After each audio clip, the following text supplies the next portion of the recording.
Au nom du Père et du Fils et du Saint-Esprit. Amen. Chers amis, je suis heureux d'être avec vous pour ce temps de communion dans la parole de Dieu, de la méditation et de la prière. À toi le jour, Seigneur, à toi la nuit, toi qui ajustas le soleil et les astres, toi qui fixas les bords de la mer, l'hiver et l'été, c'est toi qui les formes. Adorez le Seigneur, éblouissant de sainteté, tremblez devant lui la terre entière. Mes frères et sœurs, dans la présence de Dieu, et avec un cœur docile et pénitent, confessons nos péchés, pour que dans sa bonté infinie et sa miséricorde, le Seigneur nous accorde son pardon. Ensemble, Dieu de miséricorde, nous confessons que nous avons péché contre toi en pensée et en parole et en acte, par ce que nous avons fait et ce que nous avons omis de faire. Nous ne t'avons pas aimé de tout notre cœur. Nous n'avons pas aimé notre prochain comme nous-mêmes. Nous regrettons sincèrement ces fautes. Humblement, nous nous en repentons pour l'amour de ton Fils Jésus-Christ. Prends pitié de nous et pardonne-nous. Alors ta volonté fera notre joie, et nous pourrons marcher dans tes chemins pour la gloire de ton nom. Amen. Que le Dieu Tout-Puissant vous fasse miséricorde, qu'il vous pardonne vos péchés par Jésus-Christ notre Seigneur, qu'il vous affermisse en tout bien, et par la puissance de l'Esprit Saint, qu'il vous garde pour la vie éternelle. Amen. Ô Dieu, viens à mon aide. Seigneur, à mon secours. Gloire au Père et au Fils et au Saint-Esprit, à Dieu qui est, qui était et qui vient, pour les siècles des siècles. Amen. Nous allons dire ensemble le cantique Joie et lumière. Joie et lumière de la gloire éternelle du Père, le Très-Haut, le Très-Saint, ô Jésus-Christ. Parvenu à la fin de ce jour, contemplant cette clarté dans le soir, nous chantons le Père et le Fils et le Saint-Esprit de Dieu. Oui, tu es digne d'être chanté dans tous les temps et par des voix sanctifiées. Fils de Dieu qui donne vie, tout l'univers te rend de gloire. Nous accueillons la parole de Dieu. Sur les paroles du psaume 82. Dieu se tient de l'assemblée de Dieu. Il juge au milieu des dieux. Jusqu'à quand jugerez-vous avec iniquité et aurez-vous égard à la personne des méchants? Rendez justice aux faibles et à l'orphelin. Faites droit aux malheureux et aux pauvres. Sauvez le misérable et l'indigent. Délivrez de la main des méchants. Ils n'ont ni savoir, ni intelligence. Ils marchent dans les ténèbres. Tous les fondements de la terre sont ébranlés. J'avais dit, vous êtes des dieux. Vous êtes tous des fils du Très-Haut. Cependant, vous mourrez comme des hommes. Vous tomberez comme un prince quelconque. Lève-toi, ô Dieu, juge la terre, car toutes les nations t'appartiennent. Gloire soit au Père et au Fils et au Saint-Esprit, comme il était au commencement, comme il est maintenant, et comme il sera éternellement. Amen. Psaume 90. Seigneur, tu as été pour nous un refuge de génération en génération. Avant que le montagne fût né et que tu eusses créé la terre et le monde, d'éternité en éternité, tu es Dieu. Tu fais rentrer les hommes dans la poussière et tu dis, Fils de l'homme, retournez, car 1000 ans sont à tes yeux comme le jour d'hier quand il n'est plus, et comme une veille de la nuit. Tu les emportes semblables à un songe, qui le matin passe comme l'herbe. Elle fleurit le matin et elle passe. On la coupe le soir et elle sèche. Nous sommes consumés par ta colère et ta fureur nous épouvante. Tu mets devant toi nos iniquités et à la lumière de ta face nos fautes cachées. Tous nos jours disparaissent par ton courroux. Nous voyons nos années s'évanouir comme un son. Les jours de nos années s'élèvent à 70 ans et, pour les plus robustes, à 80 ans. Et l'orgueil qu'ils en tirent n'est que peine et misère, car ils passent vite et nous nous envolons. Qui prend garde à la force de ta colère et à ton courroux selon la crainte qui t'est due? Enseigne-nous à bien compter nos jours, afin que nous appliquions notre cœur à la sagesse. Reviens, Éternel, jusqu'à quand? Aie pitié de tes serviteurs. Rassasie-nous chaque matin de ta bonté, et nous serons toute notre vie dans la joie et l'allégresse. Réjouis-nous autant des jours que tu nous as humiliés, autant d'années que nous avons vu le malheur.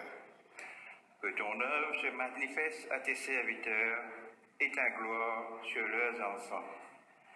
Que la grâce de l'Éternel, notre Dieu, soit sur nous. Affermis l'ouvrage de nos mains, oui, affermis l'ouvrage de nos mains. Gloire soit au Père et au Fils et au Saint-Esprit, comme il était au commencement, comme il est maintenant, et comme il sera éternellement.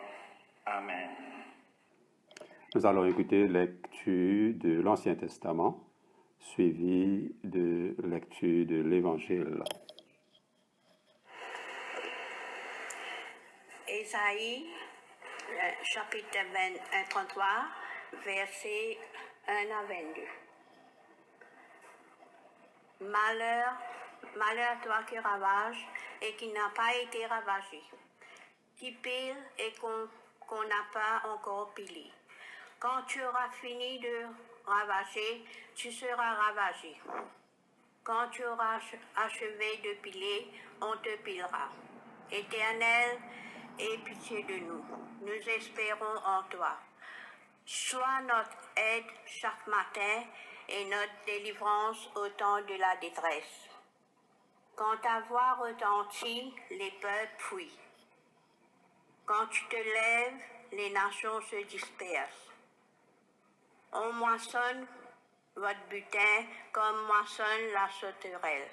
On se précipite dessus comme on se précipite les sauterelles.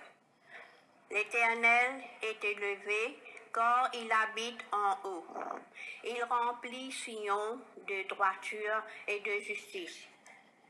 Tes jours seront en sûreté. La sagesse et l'intelligence sont une source de salut. La crainte de l'Éternel, c'est là le trésor de Sion. Voici les héros poussent des cris au dehors. Les messagers de paix pleurent amèrement. Les routes sont désertes, on ne passe plus dans les chemins. Il a rompu l'alliance, il méprise les villes. Il n'a pas de respect pour personne. Le pays est dans le deuil, dans la tristesse. Le Liban est confus, languissant. Le Saron est comme un désert, le Bassan et le Carmel secouent leur feuillage. Maintenant je me lèverai, dit l'Éternel. Maintenant je serai exalté, maintenant je serai élevé. Vous avez conçu du foin, vous avez enfanté de la paille. Votre souffle, c'est un feu qui vous consumera. Les peuples sont des fournaises de chaux, des épines occupées qui brûlent dans le feu. Vous qui êtes loin, écoutez ce que j'ai fait. Et vous qui êtes près, sachez quelle est ma puissance. Les pécheurs sont effrayés dans Sion. Un tremblement saisit les impies. Qui de nous pourra rester auprès d'un feu dévorant? Qui de nous pourra rester auprès des flammes éternelles? Celui qui marche dans la justice et qui parle selon la droiture, qui méprise un gain acquis par extorsion, qui secoue les mains pour ne pas accepter un présent, qui ferme l'oreille pour ne pas entendre des propos sanguinaires, et qui se bande les yeux pour ne pas voir le mal. Celui-là habitera dans les lieux élevés. Des rochers fortifiés seront sa retraite, du pain lui sera donné, de l'eau lui sera assurée. Tes yeux verront le roi dans sa magnificence. Ils contempleront le pays dans toute son étendue. Ton cœur se souviendra de la terreur. Où est le secrétaire? Où est le trésorier? Où est celui qui inspectait les tours? Tu ne verras plus le peuple audacieux, le peuple au langage obscur qu'on n'entend pas, à la langue barbare qu'on ne comprend pas. Regarde, Sion, la cité de nos fêtes, tes yeux verront Jérusalem, séjour tranquille, tente qui ne sera plus transportée, dont les pieux ne seront jamais enlevés, et dont les cordages ne seront point détachés. C'est là vraiment que l'Éternel est magnifique pour nous. Il nous tient lieu des fleuves, de vastes rivières, où ne pénètre point de navire aramé, et que ne traverse aucun grand vaisseau. Car l'Éternel est notre juge, l'Éternel est notre législateur, l'Éternel est notre roi. Parole du Seigneur. Matthieu chapitre 15, à partir du 29e verset. Jésus quitta ces lieux et longea les rives de la mer de Galilée. Il monta sur la montagne et là il s'assit. Alors de grandes foules s'approchaient de lui avec des boiteux, des aveugles, des sourds-muets, des estropiés et beaucoup d'autres malades. On les déposa à ses pieds et il les guérit. Aussi, la foule était-elle en admiration en voyant les sourds-muets parler, les estropiés trouver la santé, les boiteux marcher, les aveugles voir, et elle glorifiait le Dieu d'Israël. Jésus appela ses disciples et dit, « J'ai compassion de cette foule, car voilà 3 jours qu'ils restent avec moi et n'ont pas de quoi manger. Je ne veux pas les renvoyer à jeun, de peur qu'ils ne défaillent en chemin. » Les disciples dirent, « Comment nous procurer dans ce lieu désert assez de pain pour rassasier une si grande foule? » Jésus leur dit, « Combien avez-vous de pain? » 7, répondirent-ils, et quelques petits poissons. Alors il invita la foule à s'asseoir par terre, prirent les 7 pains et les poissons, et après avoir rendu grâce, il les rompit et les donna à ses disciples, et les disciples les distribuèrent à la foule. Tous mangèrent et furent rassasiés, et l'on emporta 7 corbeilles pleines de morceaux qui restaient. Ceux qui avaient mangé étaient 4000 hommes, sans les femmes et les enfants. Ensuite, il renvoya les foules, monta dans la barque et se rendit dans la contrée de Magadan. Ici termine la lecture du Nouveau Testament. Chers frères et sœurs, dans les émissions précédentes, nous avons réfléchi ensemble sur les quelques cantiques et prières que nous récitons pendant la prière du soir. Nous avons réfléchi, médité ensemble sur les cantiques joie et lumière, sur les cantiques de Siméon, et dernièrement, c'était sur le cantique de Marie, le Magnificat. Aujourd'hui, nous sommes contents de nous-mêmes à réfléchir sur une prière très utilisée pendant la prière du soir. C'est l'action de grâce générale qui se trouve à la page 58 de notre livre de prière verte. Alors, l'action de grâce générale, c'est une prière qui, évidemment, nous invite, nous encourage à rendre grâce à Dieu. Et cette prière commence comme suit. Dieu Tout-Puissant, Père de miséricorde, nous te rendons grâce de ta bonté et de ton amour envers nous, tes serviteurs indignes. Je vais m'arrêter là. Nous allons plus tard continuer avec les autres parties de cette prière. Donc, ici, la personne qui prie, qui rend grâce, reconnaît d'abord que Dieu est Père de miséricorde. Il est tout-puissant, il est Père de miséricorde. Ça veut dire qu'en tant que Père de miséricorde, il incarne, il engendre la miséricorde. La miséricorde, c'est sa nature. Et donc, c'est basé sur la miséricorde de Dieu le Père et en reconnaissant cette qualité de Dieu, nous lui rendons grâce pour sa bonté et son amour envers nous, ses indignes serviteurs. Frères et sœurs, nous sommes tous indignes de l'amour de Dieu. Rien en nous n'a pas justifié l'attitude libérale et gracieuse de Dieu qui vient combler nous de tout bon bienfait. La gratuité de la miséricorde de Dieu est totale.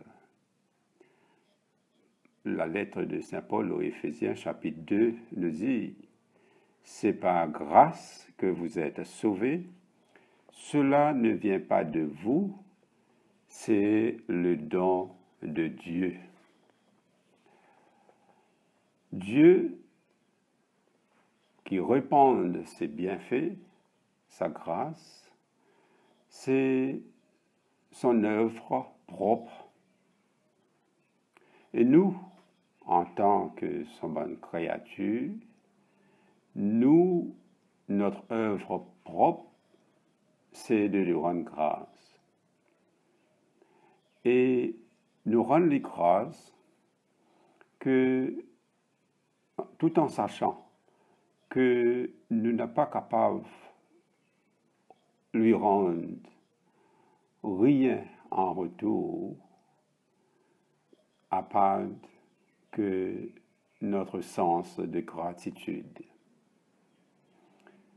Il y en a une seule chose qui nous appartient et avec quoi nous sommes capables d'honorer notre Dieu, c'est de lui rendre grâce. Donc, à nous faire ça comme il faut, avec soin, toujours et en toutes circonstances. Saint Paul adressant ban chrétien de Colosse, dans la lettre aux Colossiens, lui dit ceci: Soyez enracinés et fondés en Christ, affermis dans la foi et abondez en actions de grâce.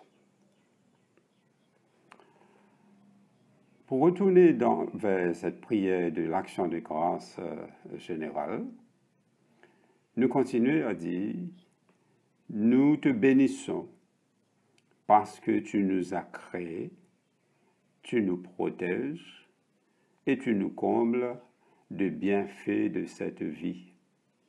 Mais surtout parce que dans ton amour inépuisable, tu as racheté le monde par ton Fils Jésus-Christ et tu nous donnes les moyens de recevoir ta grâce et l'espérance de sa gloire sans fin.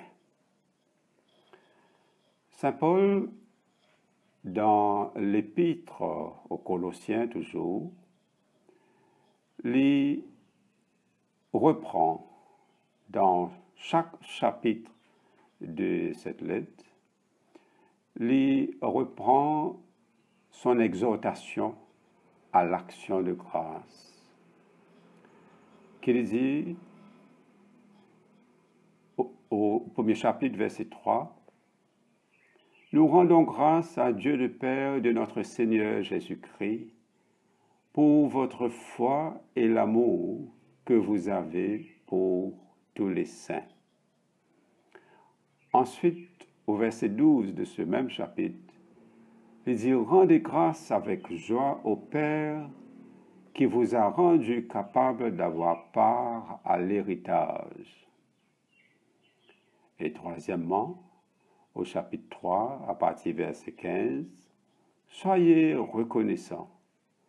Faites tout au nom du Seigneur Jésus, en rendant grâce par lui à Dieu le Père. » Et finalement, chapitre 4, « Persévérez dans la prière, veillez-y avec action de grâce. »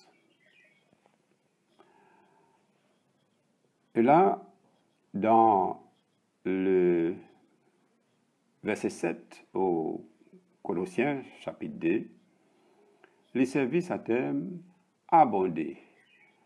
Abonder en action de grâce. Ce mot abonder, c'est un verbe qui veut dire faire tout pour surpasser, amplifier cette action de grâce, exceller dans cette démarche de rendre grâce à Dieu. Dans la prière d'action de grâce générale, nous bénissons Dieu. Pourquoi? Non seulement parce qu'il protège nous, non seulement parce qu'il comble nous de bienfaits de cette vie, mais surtout parce que dans son amour, il rachète le monde par Jésus-Christ, son Fils, et il donne nous bon moyen de recevoir sur la grâce et l'espérance de la gloire sans fin. Frères et sœurs, il y a 3 choses qui sont essentielles, nécessaires pour nous à savoir, à connaître, à entretenir, pour nous vivre et mort dans cette assurance, dans cette espérance de la gloire. Et ces 3 choses sont d'abord, combien mon bon péché est grand et combien aussi ma misère, la vie, il y a une misère par rapport à sa bonne péché. Et deuxième chose, comment mon gars est délivré de l'esclavage du péché, délivré de cette misère. Et troisièmement, quelle reconnaissance qui me doit à Dieu pour cette délivrance. Donc, en reconnaissance de ce que Dieu a fait pour nous, nous rendons grâce. Et au fait, dans cette prière, nous disons, nous te bénissons. Oui, frères et sœurs, nous gagnons droit, béni bon Dieu. Nous gagnons droit, béni bon Dieu, de par ce qu'il est fait pour nous. Ainsi de notre gratitude, ainsi de notre reconnaissance, ainsi d'une action de grâce qui vient depuis la profondeur de notre être, parce que c'est la seule manière pour nous réagir et pour nous exprimer au plus profond de nous-mêmes cette reconnaissance en forme d'action de grâce. Action de grâce, c'est un mot qui sortit d'un mot grec qui nous dit, c'est Eucharistia. Eucharistia. Ce mot-là, il y en a le sens de remerciement, de reconnaissance, de gratitude. Et ce mot-là, ben juif, tu content servili. Ou bien, la manière qu'ils expriment, c'était comme Eucharistia. Ça veut dire, je tiens une action de grâce qu'ils ont prononcée tout le jour avant le repas, par exemple. Et Jésus lui-même les servi cette prière d'action de grâce. Il dit son Eucharistia quand il fait son dernier repas avec son bon disciple, avant son arrestation. Et il est intéressant pour nous constater que très rapidement, ce mot Eucharistia, l'Invin désire le repas des chrétiens pendant la Sainte Eucharistie. L'Invin l'action de grâce par excellence. Donc, ce que nous appelons l'Eucharistie. L'Eucharistie découle de ce mot grec Eucharistia, qui devient pour nous chrétiens, à chaque fois que nous rassemblons autour de l'autel, nous célébrer nous l'action de grâce. Donc, pour retourner à notre prière de l'action de grâce en général, nous continuons à intercéder Dieu en disant, nous t'en prions, rends-nous sensibles à ta miséricorde, pour que nous te rendions gloire d'un cœur reconnaissant, non seulement de nos lèvres, mais par toute notre vie. Frères et sœurs, nous demandons à Dieu pour rendre nous sensibles, pour que nous soyons capables de rendre gloire avec toutes nos reconnaissances, non seulement en disant des choses, mais en étant nous-mêmes action de grâce. Pendant d'autres personnes qui comprennent aussi bien la nécessité de rendre grâce à Dieu que l'apôtre Paul dans le contexte du Nouveau Testament.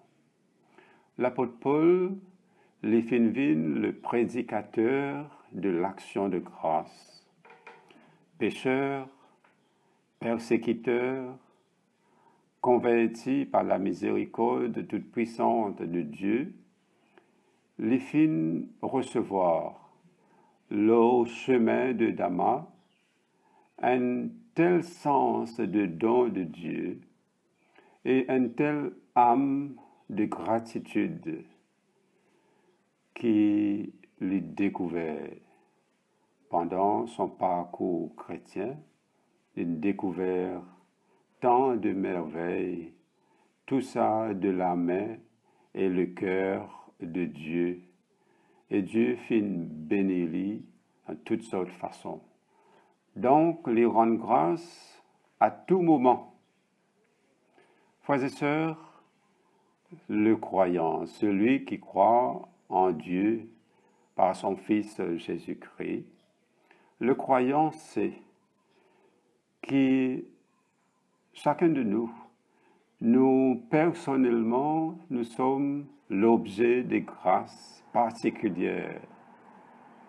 Et tout ce qui nous est non, et tout ce qui nous recevra dans le domaine matériel et spirituel révèle une intention personnelle, bienveillante et gracieuse de son bon Dieu. Aussi, nous n'sommes pas capables, par conséquent, de faire autre chose que de rendre action de grâce, de rendre Dieu action de grâce. Rends-nous sensibles, c'est notre prière venant de l'action de grâce. Le croyant, c'est celui qui, avec les yeux de la foi, les discerne, les sensible à la main de Dieu derrière chaque événement de sa vie et les rend émerveillés de constater tout ça. Donc, c'est quoi notre capacité d'émerveillement à nous, chrétiens? Le plus grand obstacle à l'émerveillement, c'est l'aveuglement spirituel. Bienheureux celui ou celle qui est conscient de sa pauvreté spirituelle, qui n'a aucun mérite à faire valoir devant bon Dieu. Parce que l'icône émerveille lui-même devant la grâce et l'amour de Dieu. Si nous prenons l'exemple de quelqu'un dans l'Ancien Testament qui manifestait son émerveillement devant la gloire de Dieu, c'est Jacob qui, dans le livre de la Genèse au chapitre 32, l'étant il était en bagarre avec son frère Esau, et les types Roden s'est mis sorti, les types crier au Seigneur pour accompagner, pour aider, pour résoudre le conflit entre eux deux. Il prend conscience, il émerveille lui-même de la grâce de Dieu. Alors, dans le livre de Genèse 32, Jacob qui crie au Seigneur, il dit « Je suis trop petit pour toutes ces grâces, trop petit pour toutes ces grâces et pour toute la fidélité dont tu as usé envers ton serviteur. Trop petit pour sa bonne la grâce là. » Est-ce que c'est le sentiment que nous avons, nous aussi? Et quand nous regardons cette parole de Jacob et nous comparons à la parole de Marie, ou bien nous associons aussi à la parole de Marie, qui dit, écrit son Magnificat, son sens d'émerveillement, « Mon âme exalte le Seigneur, et mon esprit dans l'allégresse, parce que Dieu jette les yeux sur la bassesse de sa servante. » Luc, 1er chapitre. Frères et sœurs, l'authentique action de grâce lui trouve naissance dans l'étonnement, dans l'émerveillement, d'être aimé et comblé par Dieu. La vie chrétienne tout entière devient alors Eucharistia. Quelle place est-ce que nous accorde à l'action de grâce dans la vie personnelle, dans notre vie de famille et dans la vie communautaire, dans nos bonnes célébrations? Est-ce que nous sommes encore capables de nous émerveiller encore devant les bénédictions de Dieu? La reconnaissance, vous savez, ce n'est pas naturel au cœur de l'homme, parce que nous sommes souvent trop ingrats dans ce monde. Dans l'Évangile, et surtout dans l'Évangile Saint Luc lui décrit la guérison de 10 lépreux qui nous connaît sa histoire qu'un seul après, tu reprends le chemin pour remercier Jésus. Donc, l'ingratitude s'était manifestée à 90%. Et Jésus, qui était bien triste pour trouver ça, il te pose la question. 10 n'ont-ils pas été purifiés? Les 9 autres, où sont-ils? Ne s'est-il trouvé que cet étranger pour revenir donner gloire à Dieu? Et dans sa deuxième lettre à Timothée, Saint Paul lui dit que dans les derniers jours, les hommes deviendront ingrats. En revanche, dans la lettre aux Colossiens, chapitre 3, verset 15, il invite les chrétiens à être des eucharistoi, c'est-à-dire des hommes et des femmes reconnaissants. Être reconnaissant, tel est le devoir premier du chrétien. Comment s'exprime donc la reconnaissance? Je retourne vers cette prière de l'action de grâce générale. Nous lisons vers la fin de cette prière, non seulement par nos lèvres, mais par toute notre vie, en nous mettant à ton service et en marchant devant toi dans la justice et la sainteté tout au long de nos jours. Ça veut dire une manière d'exprimer nos reconnaissances, c'est par toute notre vie, en nous mettant au service de Dieu, en marchant avec lui dans la justice, dans la fidélité, dans la sainteté, en s'offrant lui-même. Ne pas oublier, frères et sœurs, sur la croix, le Christ fit offert lui-même, une fois pour tout, en sacrifice parfait. Depuis ce jour, le chrétien n'a pas besoin offert de sacrifice, si ce n'est le seul qui est accepté par Dieu, ça veut dire faire le don de lui-même. Et nous lisons dans la lettre de Saint Paul aux Romains, chapitre 12, « Offrez-vous comme un sacrifice vivant, saint, agréable à Dieu, ce qui sera de votre part un culte raisonnable. » Réconcilier avec Dieu et de pouvoir désormais approcher librement Dieu, le chrétien lui offert à son Créateur en sacrifice de reconnaissance sa personne, tout ce qui lui appartenait, ce qui lui possédait, afin que Dieu soit capable d'utiliser pour sa gloire. Nous n'est pas capable d'adresser Dieu d'une manière décente, par un cantique de reconnaissance, c'est bon, mais ce n'est pas suffisant. Nous ne sommes pas capables d'adresser Dieu par une louange et une prière seulement, par une action de grâce, si tout cela n'a pas gagné accompagné de l'offrande de notre temps, de nos possessions, de nos différents dons et charismes, de nous la vie. Chez le chrétien,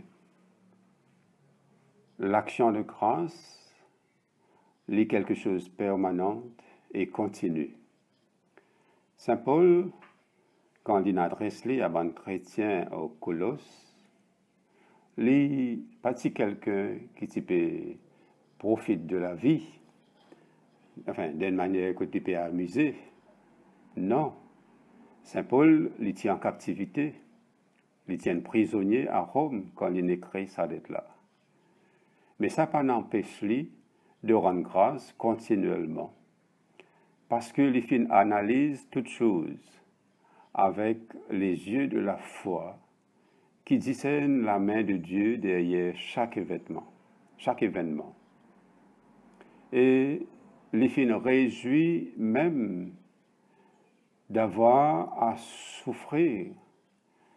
Il réjouit même qu'il connaît la privation au nom de l'évangile de Jésus-Christ.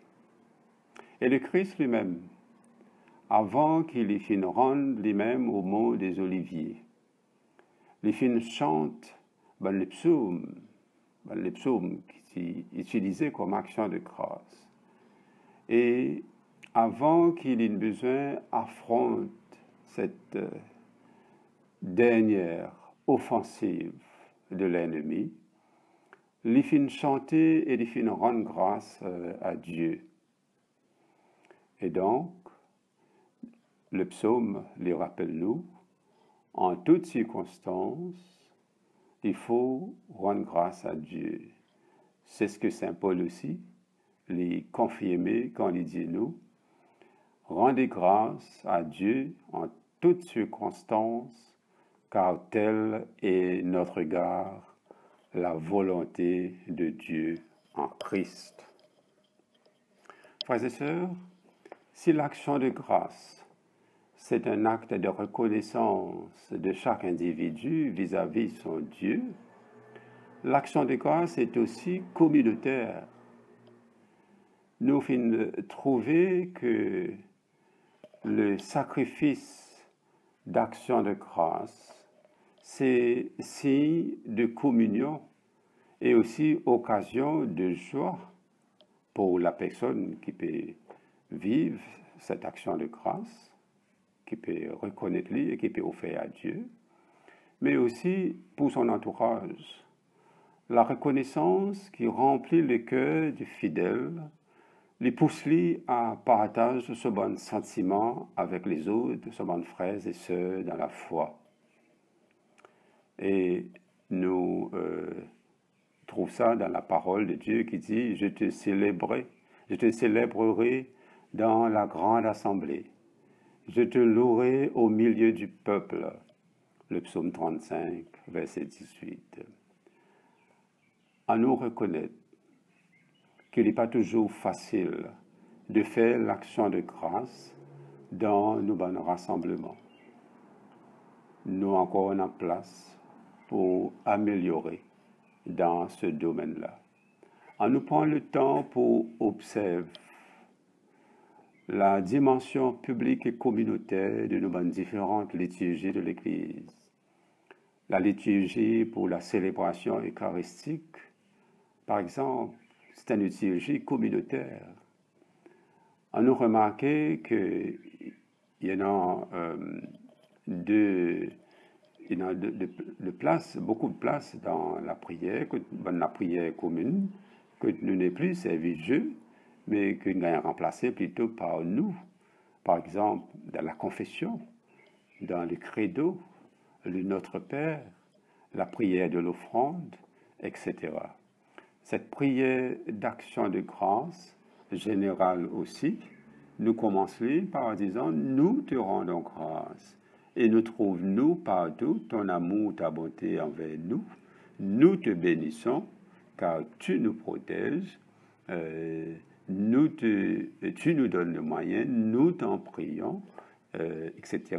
Nous te le demandons par ton Fils Jésus-Christ.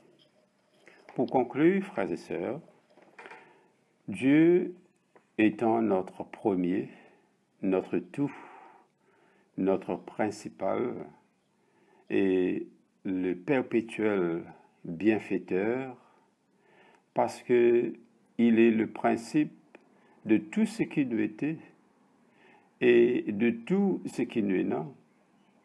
Il y a un droit d'attendre de nous, ses créatures, des pécheurs pardonnés, de ces bons enfants, accédant à l'héritage de la gloire, à l'héritage céleste, la reconnaissance la plus vive. La gratitude est un devoir universel pour tout le monde, mais surtout pour le chrétien qui finit sauvé par Jésus-Christ, Fils de Dieu. Et de la part des chrétiens, justement, à cause du pardon qu'il nous fait recevoir, mais de la part aussi de toutes les créatures humaines. Et Paul, dans sa lettre aux Romains, au chapitre N, lui soulignait que c'est inexcusable de ne pas rendre grâce au Créateur. Qu'il dit nous dans sa lettre aux Romains, en effet, les perfections invisibles de Dieu, sa puissance éternelle et sa divinité, se voient fort bien depuis la création du monde, quand on les considère dans ses ouvrages. Ils sont donc inexcusables, puisque, ayant connu Dieu, ils ne l'ont pas glorifié comme Dieu et ne lui ont pas rendu grâce. Frères et sœurs, nous, croyants, chrétiens, nous sommes au bénéfice. Nous bénéficiaires de la grâce, de la faveur gratuite de Dieu pour tout son bon bienfait. De cette grâce spéciale, surtout par rapport au salut que nous gagnons en Jésus-Christ. L'appel que Dieu adresse nous pour que nous soyons capables de nous-mêmes entièrement, pour que les capables utilisent nous pour son la gloire.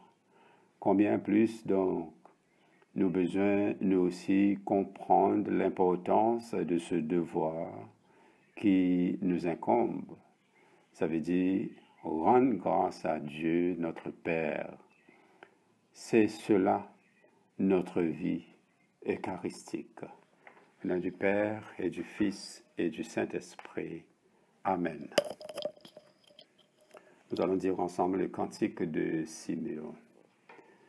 Maintenant, ô Maître souverain, tu peux laisser ton serviteur s'en aller en paix selon ta parole, car mes yeux ont vu le salut que tu préparais à la face des peuples, lumière qui se révèle aux nations et donne gloire à ton peuple Israël.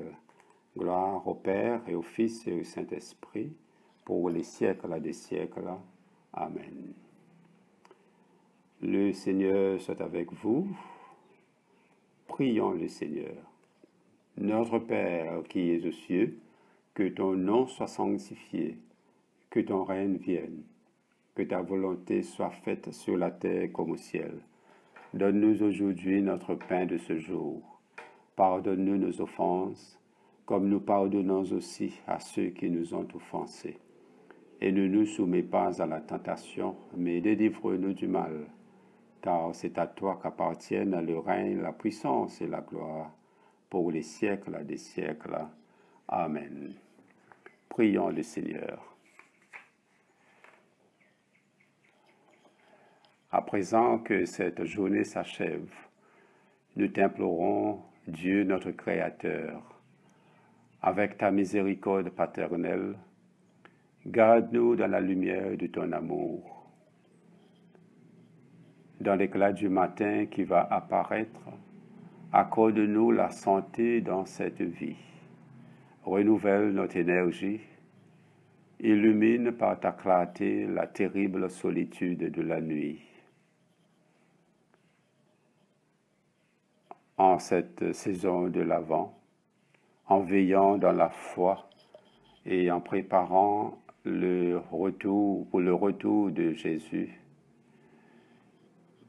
que nous puissions être trouvés fidèles à son travail, petit ou grand, persuadés qu'il collabore à la venue du règne de Dieu parmi nous.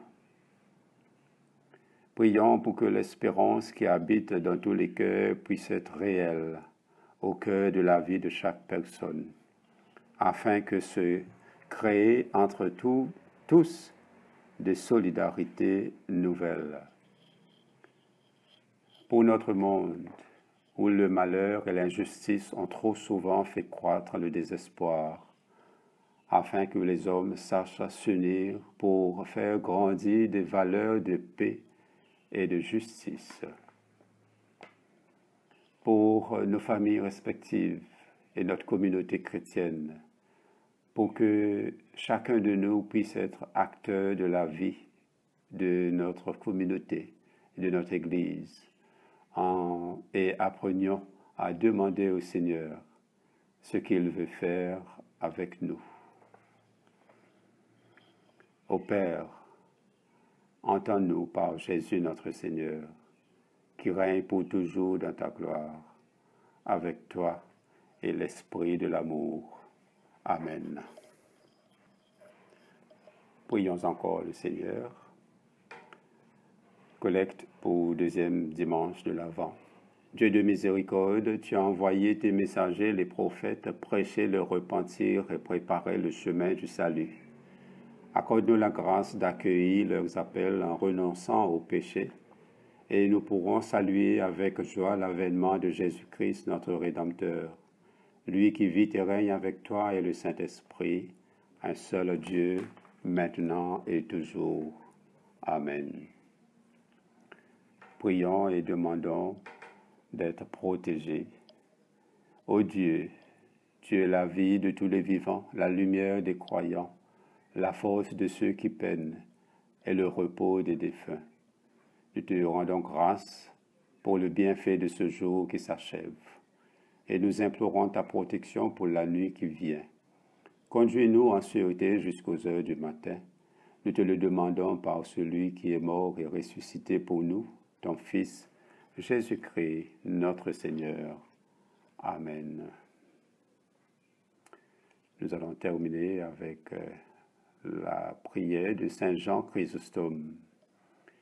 Dieu Tout-Puissant, toi qui nous as accordé la grâce de t'adresser d'un cœur unanime notre prière commune, tu as promis par ton Fils que lorsque 2 ou 3 se réuniraient en son nom, tu serais au milieu d'eux.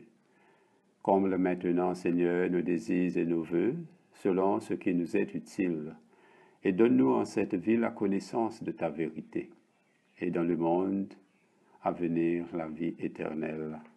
Amen. Bénissons le Seigneur. Que le Dieu de l'espérance nous comble de joie et de paix, afin que nous débordions d'espérance par la puissance de l'Esprit Saint. Au nom du Père et du Fils et du Saint-Esprit. Amen. Je vous remercie de votre présence, de votre disponibilité et de vivre cette communion ensemble dans l'office du soir. Je dis un grand merci à tous ceux et celles qui ont aidé et ont contribué dans la préparation de cette prière du soir. Merci à tous, que le Seigneur vous garde dans son amour et qu'il vous accorde sa paix.